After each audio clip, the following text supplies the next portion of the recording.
Welcome to the James Bond Complex. I'm Matt, I'm Edgar.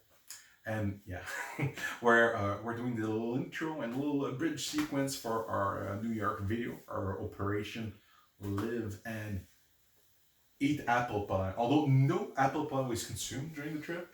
No, I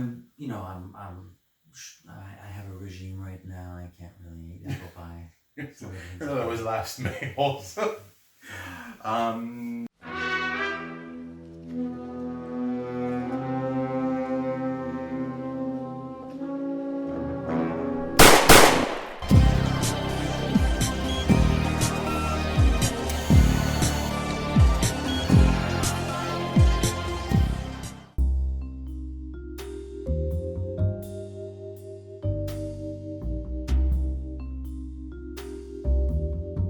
we're gonna start Rockefeller Center. Rockefeller Center. And what's special about Rockefeller Center? Edgar, tell the viewers. Well, in James Bond lore, at least in Fleming 007 lore, one of the buildings in Rockefeller Center, or two buildings are of importance. It is where Bond acquires one of his 2 kills to get the 00 license, a sniper job from one building. He shoots, I believe, with somebody else. Somebody else shoots to break the glass, and then Bond snipes a Japanese cipher. Yeah, no, it's a nice building. It's a classic New York location. Art Deco. Very Art Deco, very Art Deco. We didn't go on top of the rock. I did years ago, I think in 2012, and it's the best view in the city. People usually pick either top of the rock or the Empire State Building, but I've been to both, and I say top of the rock has a much better view. I think you want to see the Empire State Building. You don't necessarily want to be on top of it. We did have a funny little conversation with I think the doorman, the desk man. Yeah, we were curious to know what is on the. I can't remember the number of the floor. It's either 36 or 37. Apparently, it's NBC that owns those floors, and I think they shoot Saturday Night Live.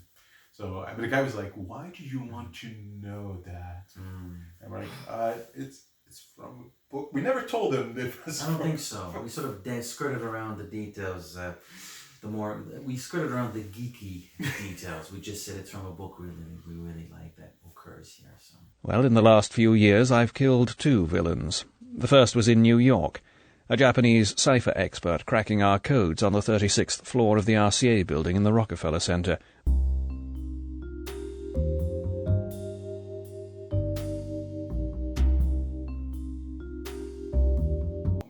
Next up, the St-Regis and King Cole Bar. That was, honestly, of the locations, the Bond locations, I think that's my favorite, even more than the occult voodoo shop. I think the St-Regis and King Cole Bar are my favorite location. It's the most Fleming-esque of all the places that we've went to that has any relation to James Bond. Absolutely, and it's also the fact that it was accessible, and we had drinks, and not just by ourselves. We had a very good friend of the show joined us. Good friend. Jude Arlington joined us for drinks at the King Cole Bar, which is where Bond nurses his broken finger. If I remember, he goes there. Live and Let Die the book. Yeah, Live and Let Die the book. And that's where the hotel where he stays also. It's a very old school Manhattan hotel. It's very, very lovely. I highly recommend that you visit. Even if it's just to do just what we did, which is walk through, have a few drinks at the bar, and walk out. It was still worth it. It's still worth it. I'll drop you at the St-Regis and pick you up again about 6:30. Meet you in the King Cole Bar on the ground floor. Guess you want to have a look at Mr. Big. He grinned. Well, so do I.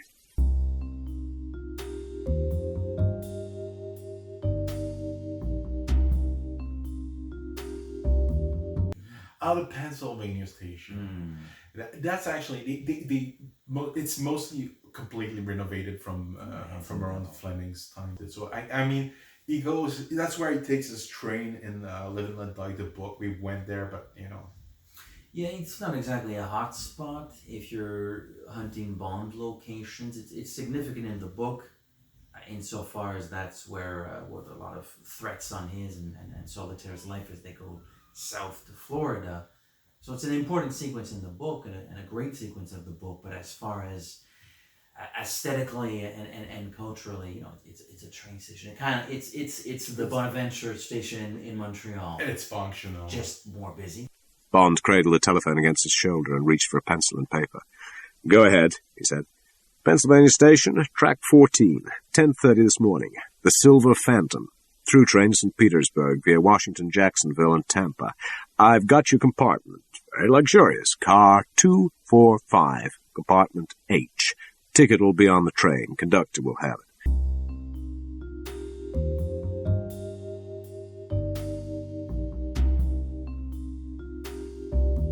The 21 Club and 21 Club, we 41 Club. We unfortunately weren't dressed for the occasion. No. But didn't really think of dressing for the occasion, to be perfectly frank. It looked great from the outside. it looked Really well decorated. Oh, great, has a reputation. And we've seen images of what it looks like on the inside. Yeah, I mean, like from the outside, it's where Bond and what's her name? Tiffany Case have lunch in New York in the Diamonds Are Forever. I wish if we ever make a sequel to this video, Live and Eat Apple Pie 2. That's we need to have lunch. It's a Apple pie is forever. yeah. Oh. That's a good one. Apple pie is forever. Or big apples are forever. "Could we meet in New York if everything goes all right?" Bond felt treacherous as he said the words. He liked this girl. He wanted to make friends with her, but it would be a question of using friendship to get further up the pipeline. She looked thoughtfully at him for a moment, and her eyes gradually lost their darkness. Her sharply compressed lips relaxed and parted a little. There was a hint of a stammer in her voice as she answered him. That is... She brusquely turned away from him. "Hell," she said, but the word sounded artificial. "I've got nothing on Friday night. Guess we might have dinner at 21 Club on 52nd. All the cab drivers know it. 8 o'clock.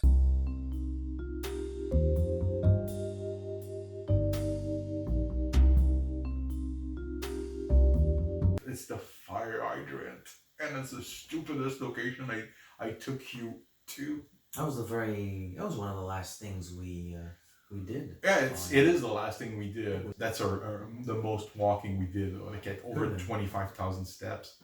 An insane amount of walking we did for that particular day. But that's fun. It's always an excuse to sightsee. It's not like, well, you know, the end result was, well, here's the fire hydrant where he illegally parks his car. No, not his car. The goon's car. The goon's car. In Live and Let Die, yes. The book that he steals when he escapes Mr. Big's house. I thought it was funny. He checked at an intersection and read the signs. He was on Park Avenue and 116th Street. He slowed down again at the next street. It was 115th. He was heading downtown, away from Harlem, back into the city. He kept going. He turned off at 60th Street. It was deserted. He switched off the engine and left the car opposite a fire hydrant.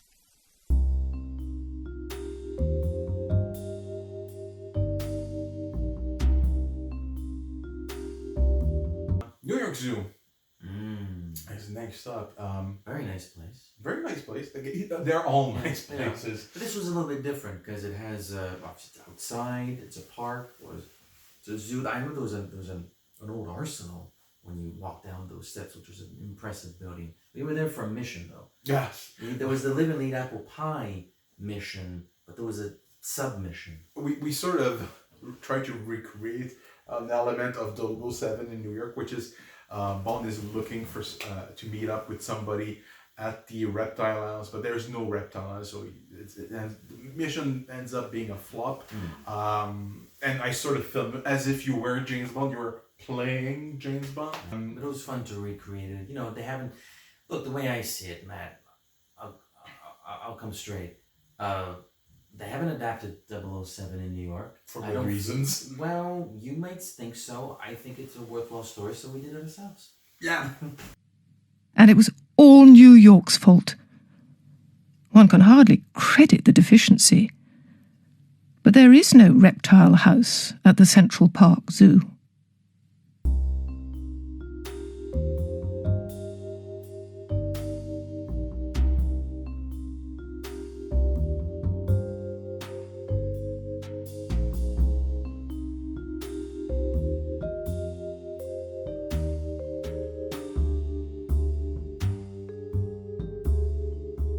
Oyster Bar. Number one, not in this video, obviously, but number one as far as activities experienced. The first meal we had in New York, actually. It has a bit of an undergroundy feel about it, which it is to an extent, but they do. I felt the decor had a little bit of heritage to it. Maybe I'm wrong. Maybe people that have been there think it's pretty plain, but I thought it had a little bit of that naval quality to it. It does. That was pretty cool. It's pretty cool. We had the meal that Bond suggests in 007 in New York. Unfortunately, they don't serve them in High Life anymore. Yeah, so we got up and left. Had an Heineken. Yeah. Bond bread. It's And it forced us to go through Grand Central Station, which is also quite a sight to see. And then, what about the best meal in New York? Oyster stew with cream, crackers and Miller High Life at the Oyster Bar at Grand Central.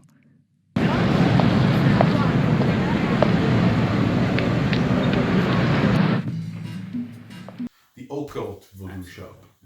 Like the storefront hasn't, like, it's obviously not the occult voodoo shop, but it hasn't changed much. No, it's a salon now, but from the outside, the exterior very much predominantly looks like what it does in the film, as does the garage door in the alley right next to it. That was kind of cool as well. And that's where we met fellow agent Matt Spacer at the Suits of Bond, a very fine gentleman, a finely dressed gentleman, as he is wont to do. And we walked around Central Park with them. Tour, really. Yeah, Matt seems to know that city inside and out. So it was inside out. He was our camera. Thank you, Matt. Yeah.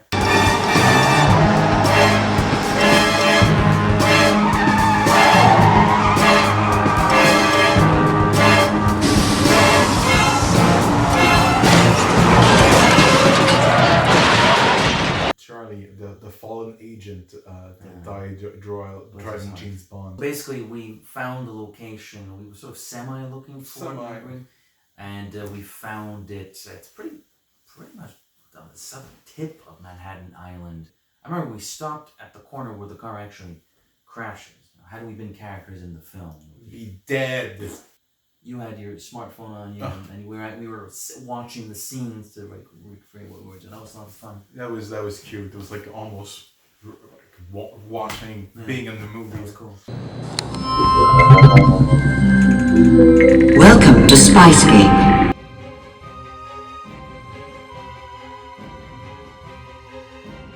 Spicegate, driven by 007, little expo they have there. The funny thing is, that was somewhat late-ish for a Friday at a museum, and there was like nobody there. We had the entire place to ourselves. That was great.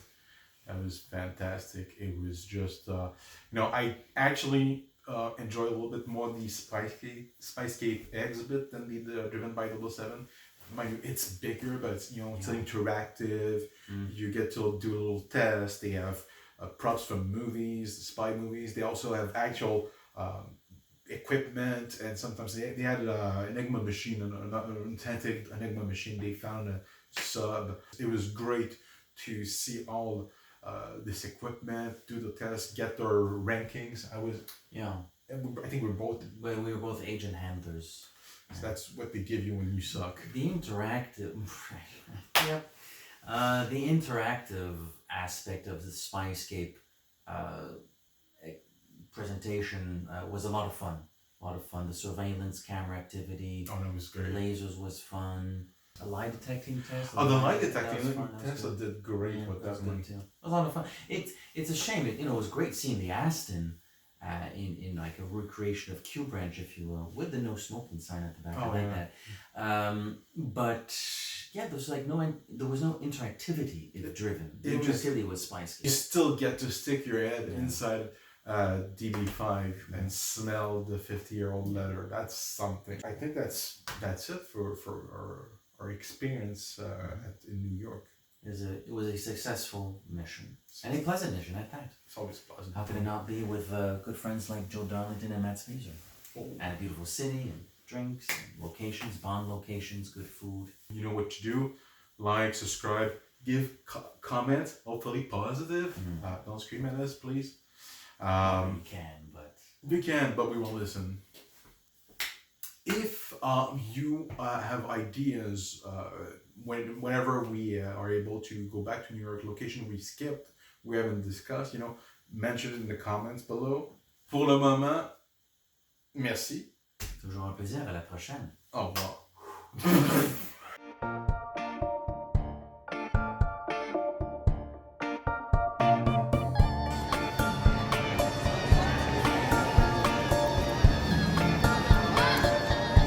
You can touch it if you want to.